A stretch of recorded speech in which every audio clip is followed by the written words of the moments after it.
going going south and west through Crosby and Ironton.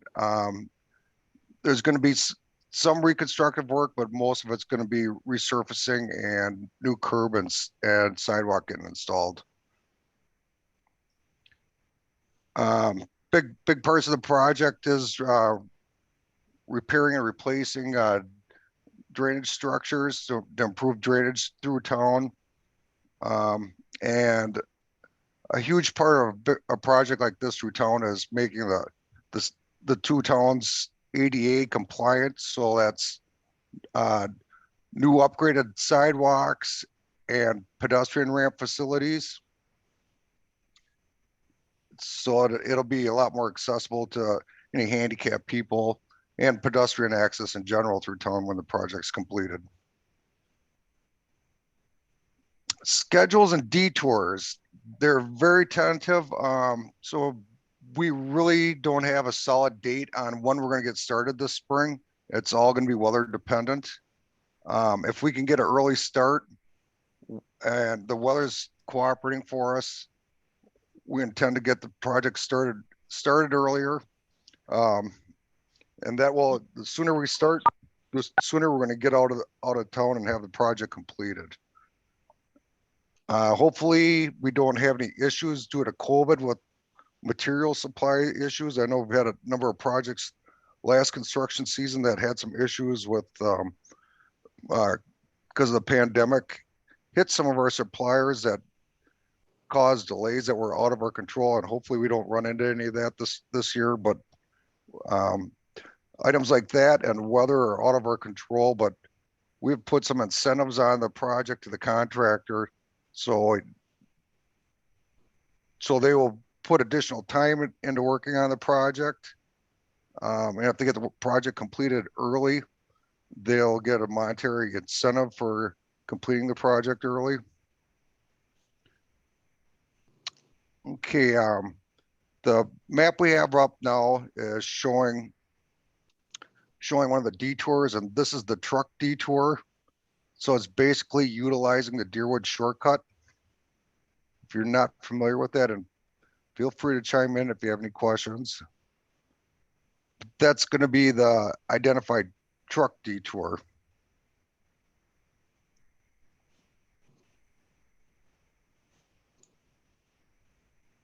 Okay, here's a layout of the different stages of construction. So the first stage is going to be on the far east end of the project that's highlighted in green. Once that is substantially completed, then we'll move to the west, heading towards Highway 6 and complete those 3 blocks. And the third stage, how we have it laid out right now, is going from the 210-6 intersection, going south.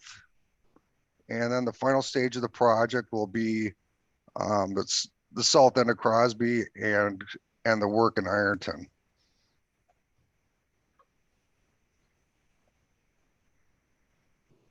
Okay, here's a highlight of the stage 1 road work that's going to take place. Where they're going to reconstruct the road, new sidewalks, and we also have a drainage pipe that needs to go under 210 east of 3rd Avenue. Highway 210 will remain open during this phase of the project. What we plan on doing is shifting traffic either to the north or to the south, depending on which side we're working on. You'll see the lanes narrow while we're performing this work, and there will probably be a flagging operation helping to assist traffic move through the project safely. And 3rd will remain open at all times for emergency vehicles, and so people can access the hospital. Okay, the second stage is from Highway 6 going east. Main Street will be closed. The detour will be 2nd Street southwest, and Cross Avenue.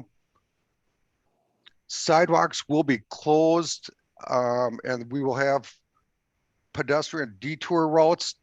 So pedestrians will know which side of the sidewalk to use at a time, and they're just like road signs, but they're intended for pedestrians, and they'll direct people how to navigate through town while they're walking.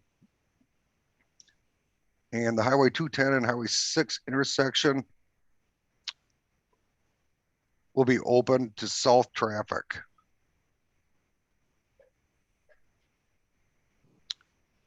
Okay, this is third stage of the project, and that's going to take place from the 210-6 intersection going south. West Main Street will be open to local traffic east of the intersection. There will be some sidewalk closures and pedestrian detours so we can maintain pedestrian traffic through town. And that map is also showing the detour for that phase of the project. So we'll be putting traffic on 2nd Street, and then they'll be going over to Cross.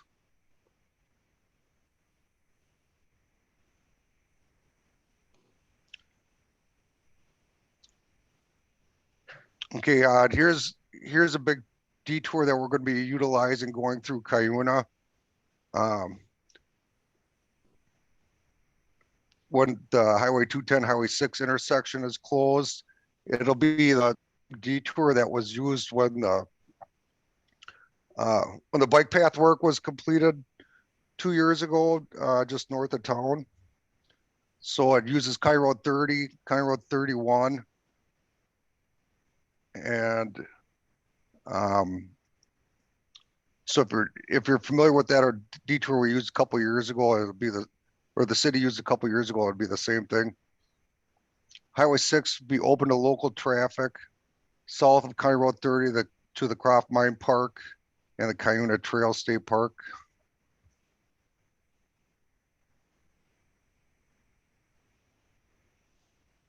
And this is the final stage of the project. So this highlighted area here, the road's going to be resurfaced. So there's going to be some curb replacement. The sidewalks are going to be updated, and we'll also be using flaggers at this stage of the project where this work is being completed.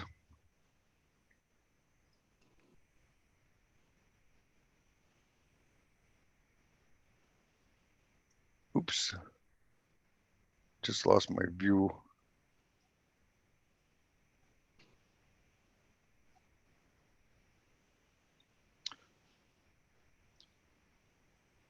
Give me a second here. Okay, I got it back up now. So once again, we're showing where the road work is going to take place. We're going to replace city underground pipes and reconstruct the road. 210 will be closed at Irene to 3rd Street Southwest, and this is using the County Road 30, County Road 33 detour. Hard closures will be in effect in the work zone and encourage people to use alternate streets. And the planned detour is the area shown in green. Is the 2 roads shown in green.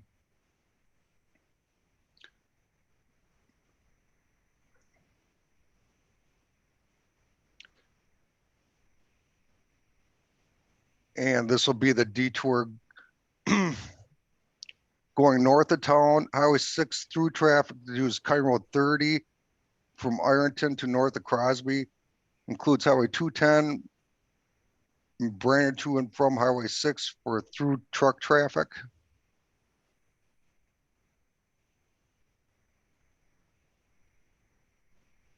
And this is an image of pedestrian access ramps that are programmed to get improved as part of this project. It's going to make the sidewalks in town more accessible to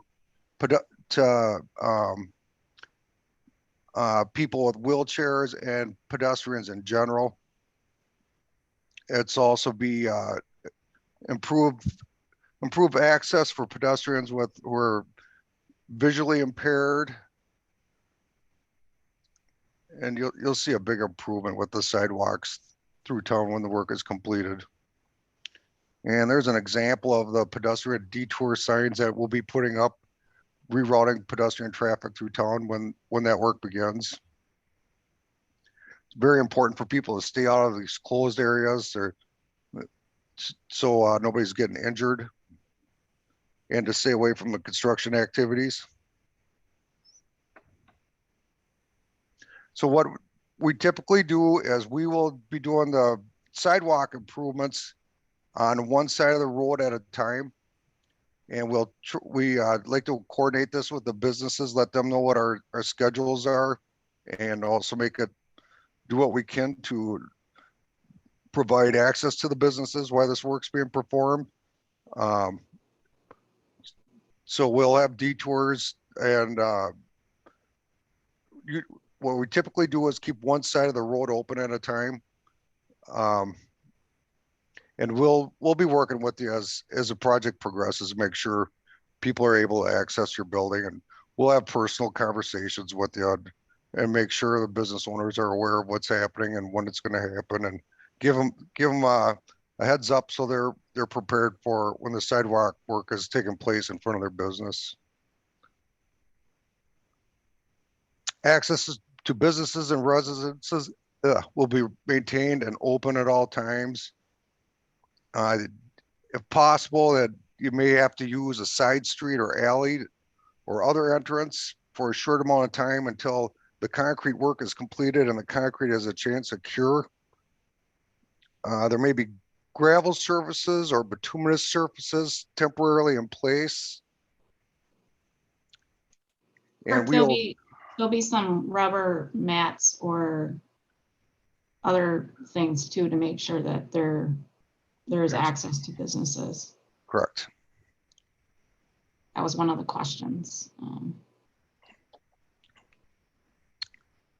I prefer to use a blacktop if we can. It's rubber mats are a lot of work to maintain, so sometimes I'm usually able to talk the contractor into using putting some temporary bituminous down, but we'll make sure access is maintained throughout the project.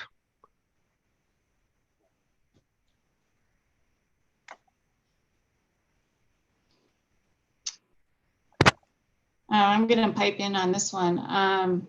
So I'm kind of in charge of the communications for the project overall. We have the website, and we do have a sign up email list. I encourage people to sign up on the website for that. That's right on the top of the page. Also, all the stages we're talking about today are on the web too. So we will send out email updates every time we do a major traffic impact or there's any big changes. And you'll find the contact tab there if you want to get a hold of Kirk, and all these detour maps. The main page that you see right here will always have whatever the current traffic impact is at the time through the website. I mean, through the work zone. So if you're always wondering what the current situation is, it's always going to be on this main first page when we get going, whatever stage we will be in. And then I will let Eric talk about this one. This is a local project. Sure. Yep. We do have another project in the area, I guess. We've got a concrete rehab project from Deerwood to Aiken that will also happen next summer. So there are going to be traffic impacts with that project as well. But we're doing something a little bit different. We're doing a directional detour. So actually the eastbound traffic is allowed to go through, and there'd be weekday closures for westbound traffic. And then there's a couple of culverts under the roadway that need to be replaced with some local access detours. It'll be set up for a short duration to get people around there. So this work's gonna, is at least planned for sort of after after, mid-July timeframe, I guess. But it is another project in the area to be aware of. And that one also has a website with the maps showing the detour he's talking about. And it is just weekdays that they will be working. And the road will open up for the traffic that is the recreational traffic that goes through.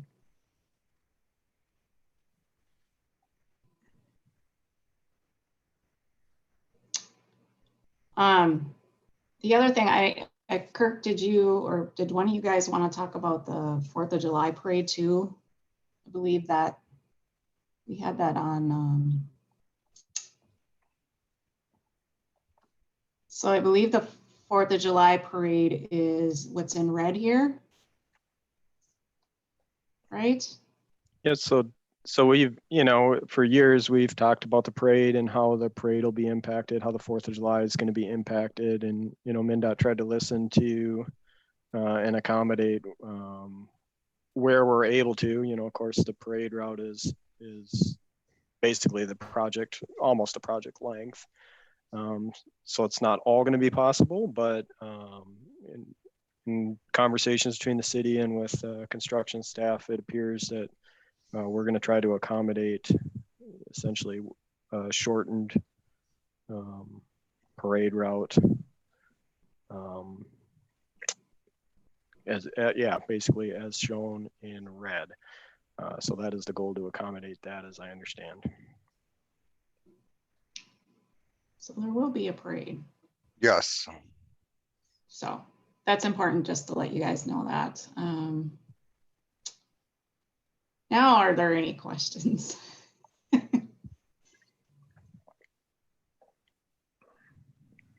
Yeah, can you hear me? This is Paul Vanderwall. I don't know if you can see me. So on the pedestrian detour signs. Yep. When they're put up for when access to the local businesses downtown are cut off from the front, and many of us, hopefully all of us, will have alley access. Will there be signage actually at the alley saying local business is open here, or is it going to be left to the businesses to come up with signage? Is MnDOT going to do more than just say, go this way? So any business specific signs will be the responsibility of the business owners. Okay, so nothing like generic shopping left and right down the alley. Yeah, we do not do any specific signs. We see there's a lot of communities that business owners will make some specific signs and put them up with permission of the other respective cities. Mm-hmm. All right. I believe there weren't specific business signing, but I think there was some general business district signing, wasn't there, Kirk, in the Yes. in the plan, kind of notifying you that there's businesses off of the detour route, but like Kirk said, nothing specific to pointing to a particular business. No, I wasn't concerned about that. So can you talk about more about the business district directional signage you're talking about? Yeah, they are in the plan. I don't have them right offhand, I guess. So it'd be something we'd have to follow up on, I guess. Yeah, I think you're right. I think the business owners downtown are very concerned that there's something that's directing both drivers on the edge of town with information that businesses are still open and there is a way to get to them, or pedestrians downtown as well, that there are open businesses, and just because you can't get in through the front, that you can get to the back. So I mean, any details that you could maybe provide for the chamber to send out on these business district signages and where they're going to go would be very helpful. We can sure get you some information on that. It might also be helpful for the group to know when the signs will be placed. Yes. And if there's any option to work with MnDOT if we wanted to relocate a sign or move it to, a better location more visible or something. I know that before, with projects before, we've spoken with Deb from the Little Falls Chamber, and she talked about some of the signage going up too early, and it was routing people around too early while things were still opened up. So how much of a lead time do we have on signage being placed? So we usually put some advance warning up like a week to 10 days ahead of time, but it'll have the dates on there when the projected work is, the anticipated start of these closures is going to go up.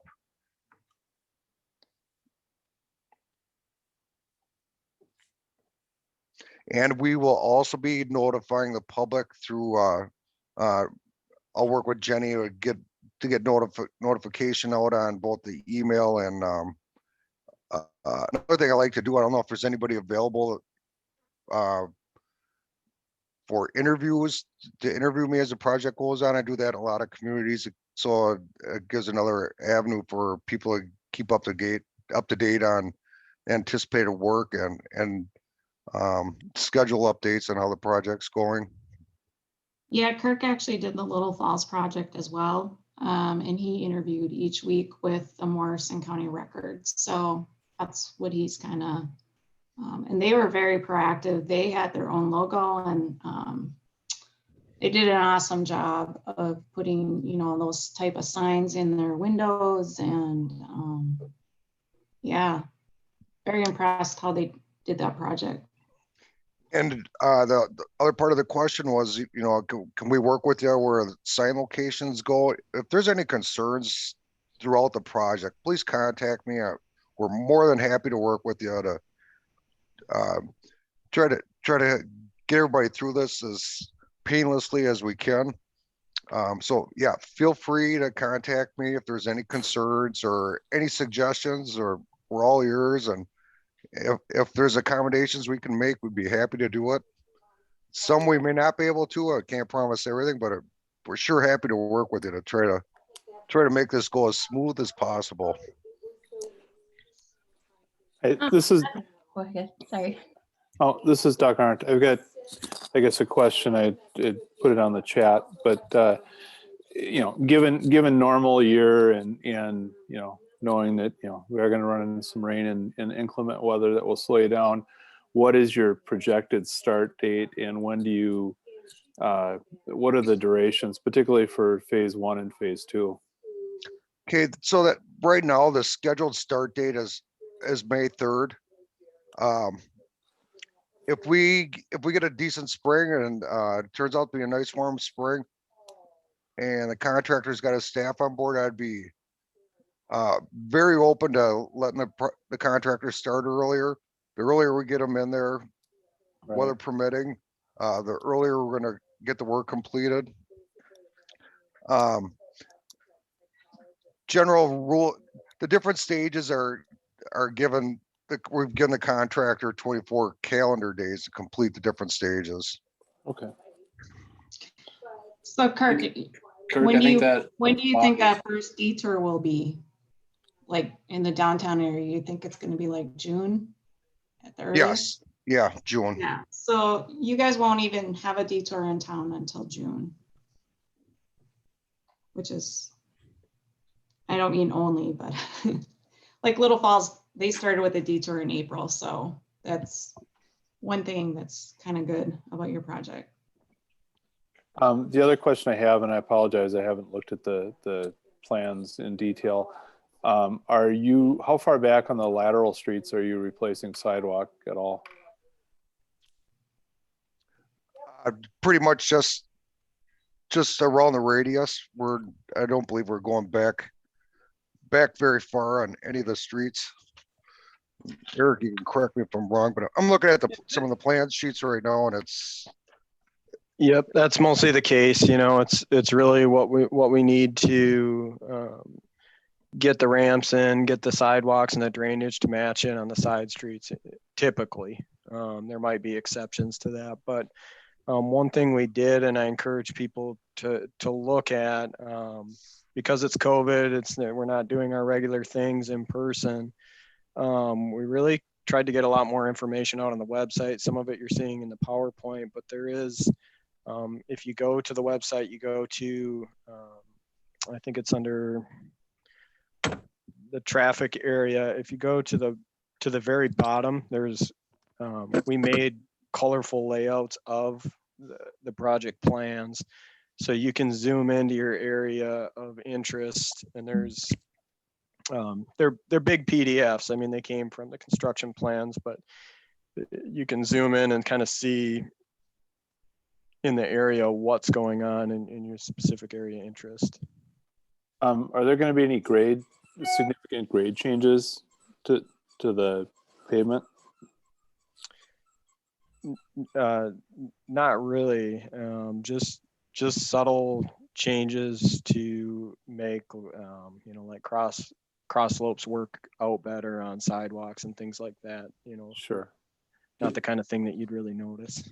I just wanted to chime in to follow up on the kind of the question about the durations of these stages. So I think that kind of 24 days applies to the stages 2, 3, and 4. Stage 1 is going to be we'll be working on that most of the summer because that's like a full reconstruct in that section, and you're able to maintain traffic in both directions. So that section doesn't get detoured. The other sections the closure time when it's detoured is at 24 days, but you will see work happening in those areas in advance of that. You'll see, so there'll be maybe parking restrictions and sidewalk work and maybe some lane closures. But once the detour is in place, that's when that kind of 24 days starts. Got it. I only asked because Crosby Loss has 8 rooms. We have multiple guests. We're pretty much fortunately full all summer, and we want to give them warning that how you access us.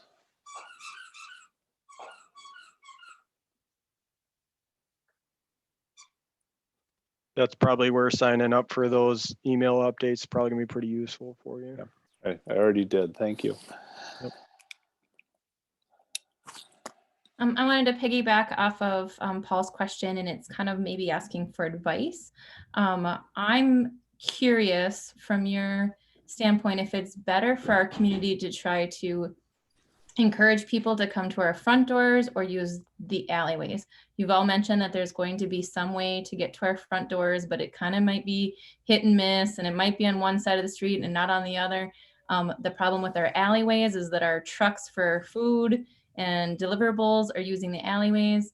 I don't know that all businesses can stick to one or the other, but I think a consistent message might be beneficial to the customers. So what is your advice on encouraging our customers to either come to our front door or our back doors? So it's going to be very dependent if they're getting there by vehicle or if they're walking. There's going to be times where there might be some issues with parking adjacent to your buildings right on 210. There's a really good instance of where it'd be very beneficial to keep up to date on the stages of construction and what's going on. I can tell you this, that when we do have impacts for like your sidewalk, like we're placing new concrete in front of your buildings, we will be in direct contact with you ahead of time to let you know about it. And boy, if you could share that if you have regular customers. And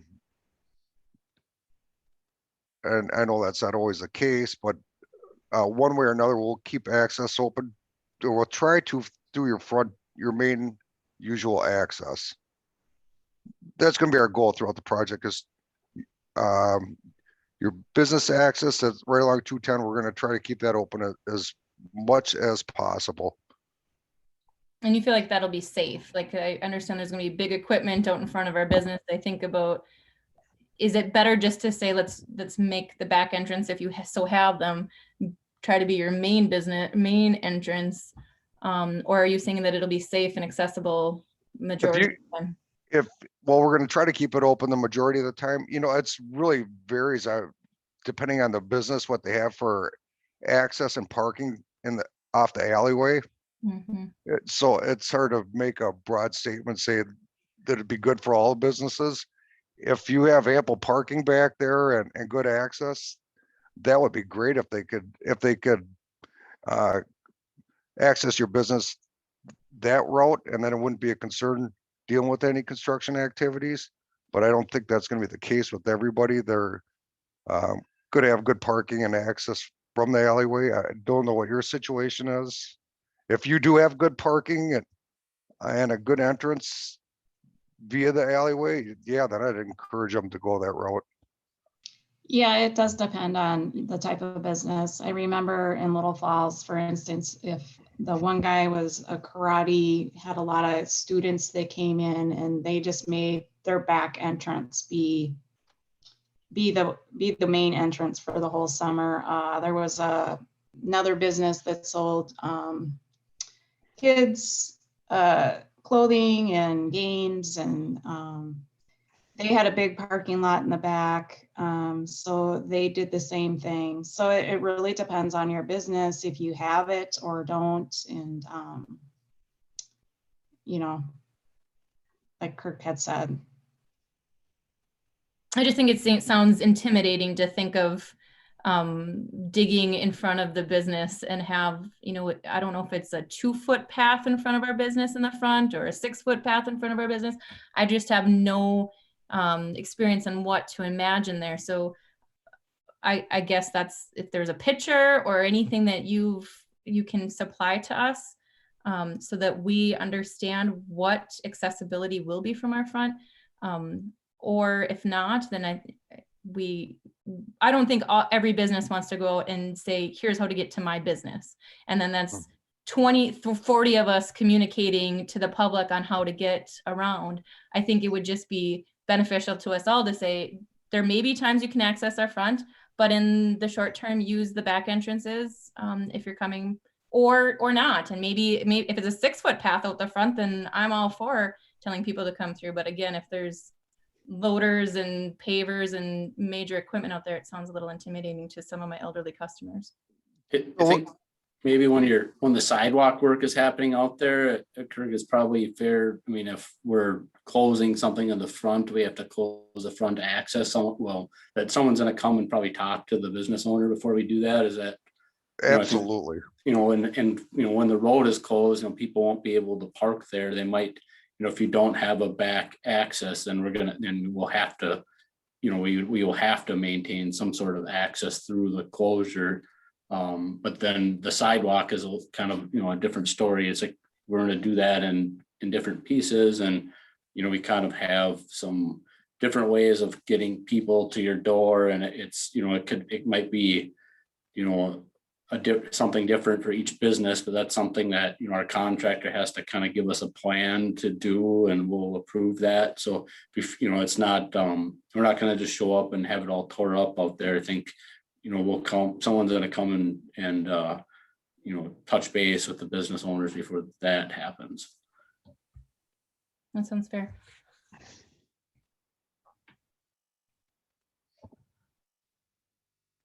And Kirk, we make those detours for pedestrians pretty I mean, they're wide as a sidewalk, are they not? Yeah, they're going to be at least 4 feet wide.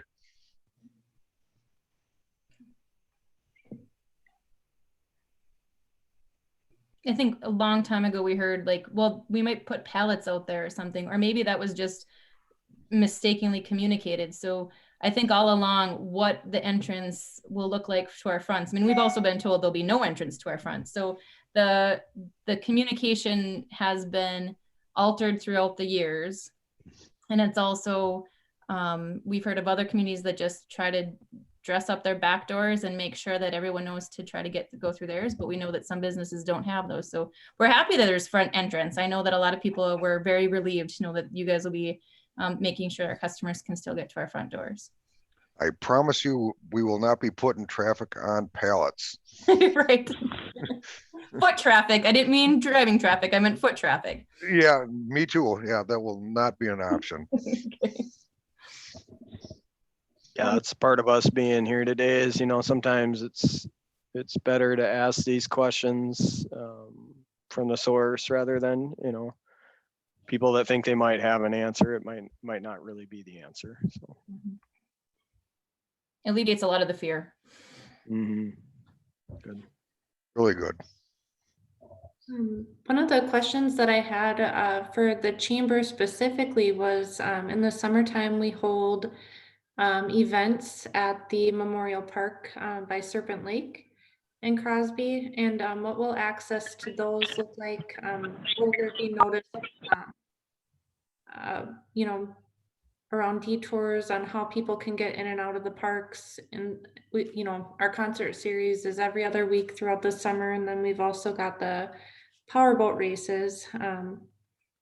So we just want to make sure people can still come and gather, and we'll have a place to park and access. They sure will. Absolutely. Actually, one of the detour routes that we have for the fourth stage of the project that I think it terminates right at the park entrance. Okay, so that means people will still just be able to get right in there and park right in the parking lot Yes. from the main street as they normally would.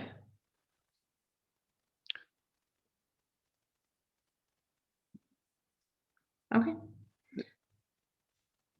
I mean, you're going to see changes. This isn't straightforward. That's part of the reason we have what we have on the website and what we're showing. So it's going to be important to stay tuned in because, between stages 1, 2, 3, and 4, working with Kirk, staying plugged in.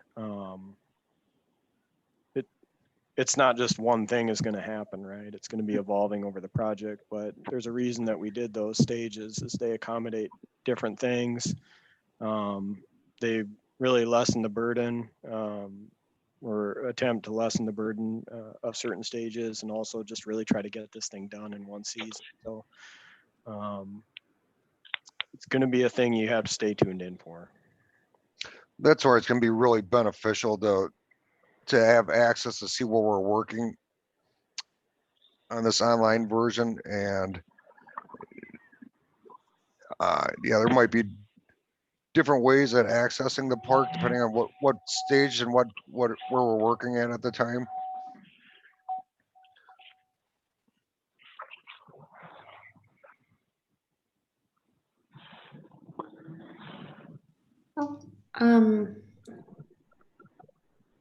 So with the detours and everything, we'll have about a 10-day notice before the roads are closed down.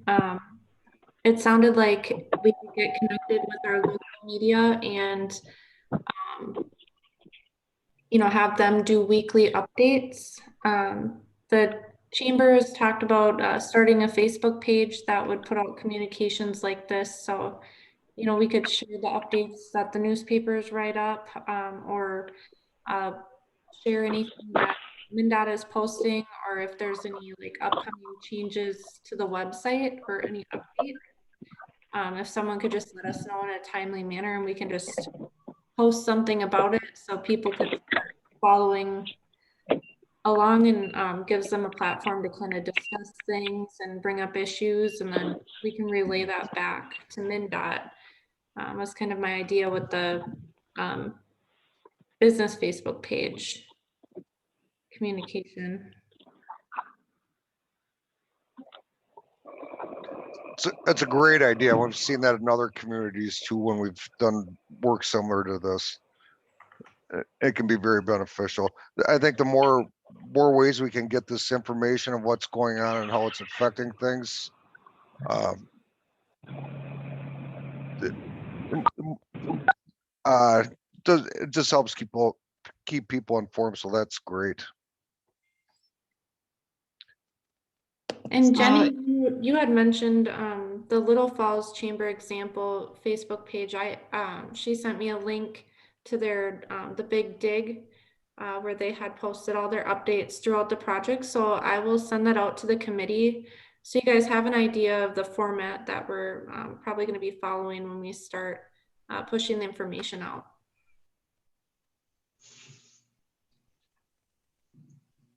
Yeah, they pretty much took the things that we had sent out, and then they coordinated with their events.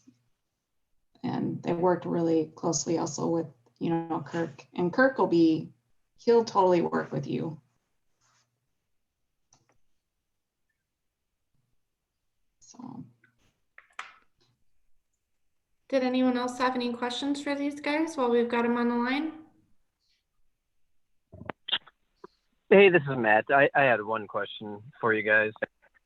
We had heard a while ago, like businesses with overhanging signs over 210, would those have to be removed or taken down or anything, or was that just kind of a myth?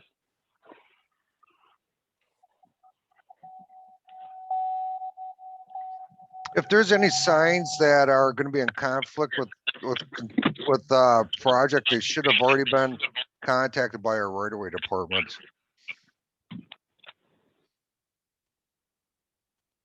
That's not to say something might have been missed, but if there's going to be any issues with any signs that are in place, the business owner should have already been contacted. Yep. Okay. I agree with that. Yep.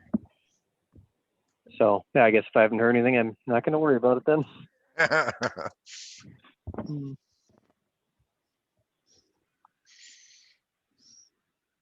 Was there anything else that you can think of, Kirk, to add on? Any other stories from different cities that you've worked with? Some things that worked well, maybe what we can do to help streamline that communication? So we're going to also be having weekly meetings with the contractor throughout the project.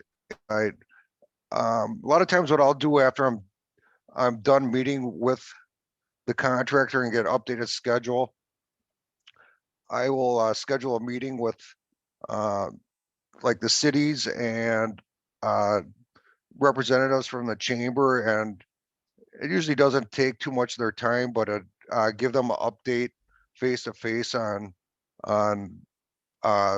what the schedule is looking like and what phases of the project we're going to be moving into and when it's going to happen. And if you'd be willing, if that'd be something you'd be interested in doing, and that'd also give you an opportunity to ask me questions face to face if you have any concerns too.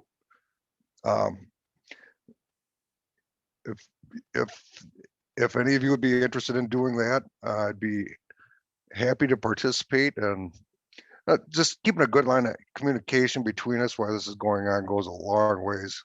Mm-hmm. Yeah, I'd definitely be interested in participating in those meetings if you send out the calendar invites. Sure. So we do not have, we're not far enough along yet where we haven't scheduled one. We're going to have a weekly meetings where I'm going to have the weekly meetings with the contractor. But when we do get that figured out, I can reach out to you and let you know and see if we could work something out.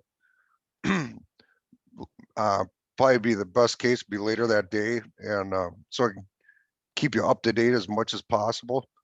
So I'll do that when we get that scheduled. When we're gonna have our weekly meetings, I'll reach out to you and let you know and see if we can work out something.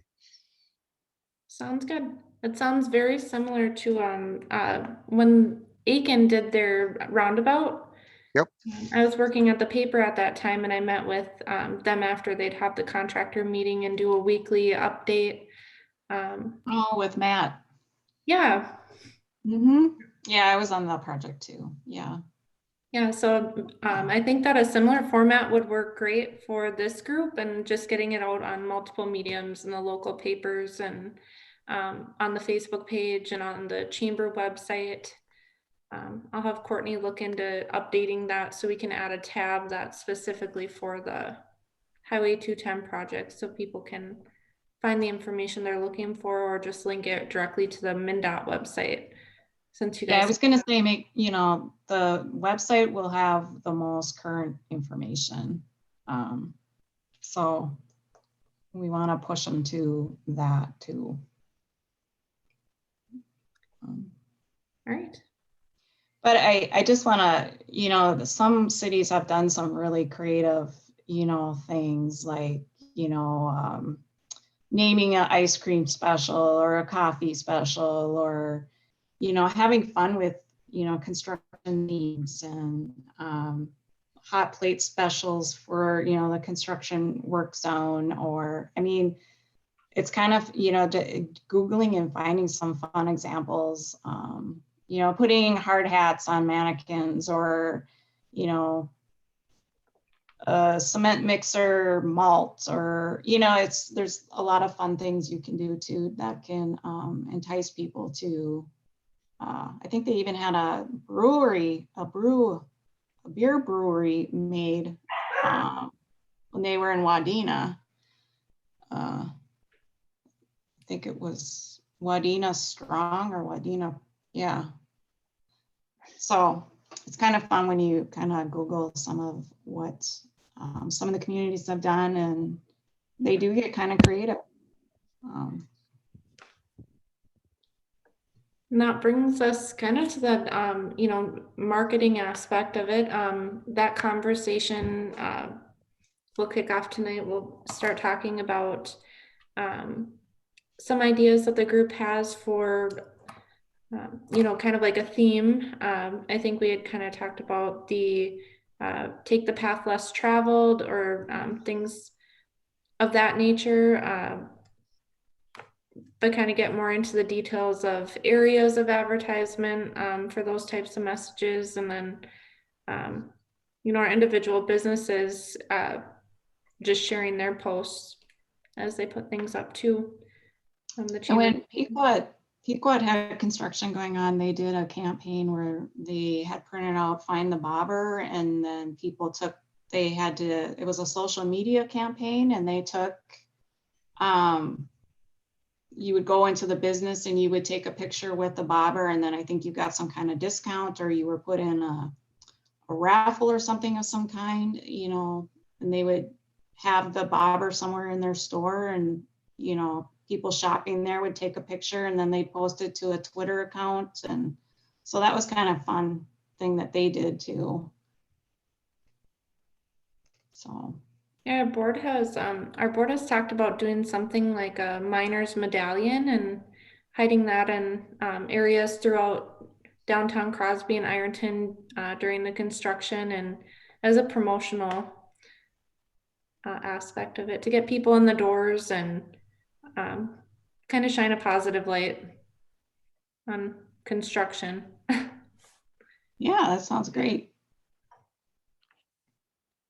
Have a concert and have everybody wear those lights that are headbands, like a miner at night.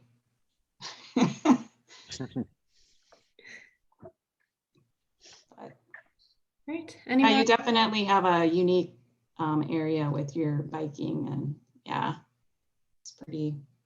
I know I have a lot of friends that love that area for that.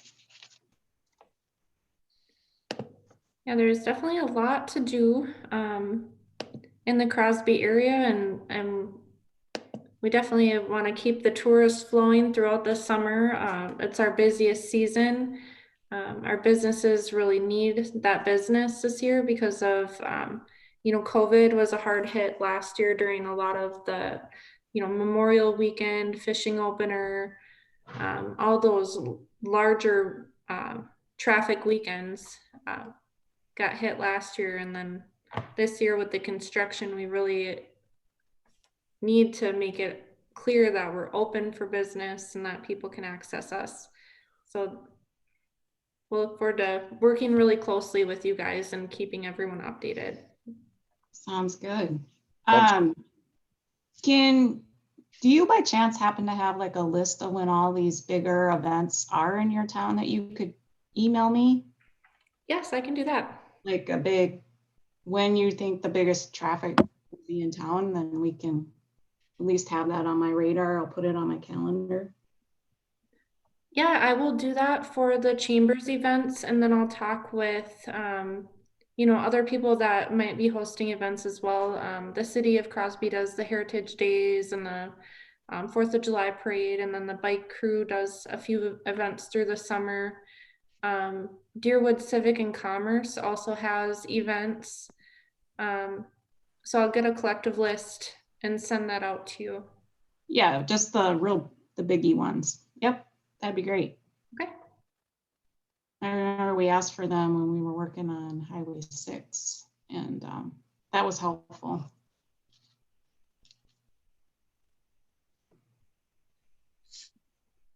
Right, any other thoughts that come to mind as you think about the construction, or any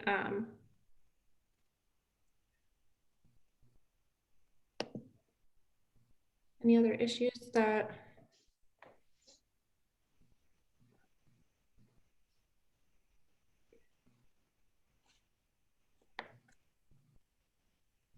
all right, well, we've got a pretty quiet group. Thank you guys so much for coming and going through the PowerPoint with us with all the detours and all the road routes and potential timelines. It was a lot of information. And, you know, like you said, Kirk, you won't really know until it really kicks off. If we'll be able to start earlier, and that will all determine how long each phase lasts. You said about 28 days per phase is what you're aiming for. That's for the detour roads. Okay. All right. We'll definitely be in touch. Yes. Yeah. Keeping an open communication through this summer is going to be big for both us and you. Yeah. Well, it's good to have these meetings, you know, beforehand, so we can get familiar with each other and kind of know what the expectations are and address any issues as they come up. You know, it's better to be early than wait too late and it be a scramble. So, No, you guys are doing a great job. well, thanks. Well, thank you for having us. Yeah. Absolutely. Yeah. We really. Nope, this is great. Really appreciate it. And it's good that we can get everybody meeting each other for, and it looks like we're going to have a good partnership. So it's a good step forward. All right, great. Thank you so much, Eric and Kirk and Jenny. Oh, and there was one more. Ken. Yep, thanks, everyone. Yeah, thank you so Thank much. you. Yeah, thank you. Let me know if need anything else. Okay, sounds good. Bye. Right. And then any committee members that are still on the call, I will send out a recap of the meeting and follow up with Jenny on the information she requested, and I'll get a copy of the PowerPoint to send out to the group. But this meeting was also recorded, so we'll post it to our YouTube for anyone who missed it and had any additional questions for MnDOT. So thank you. Have a good night. Good night.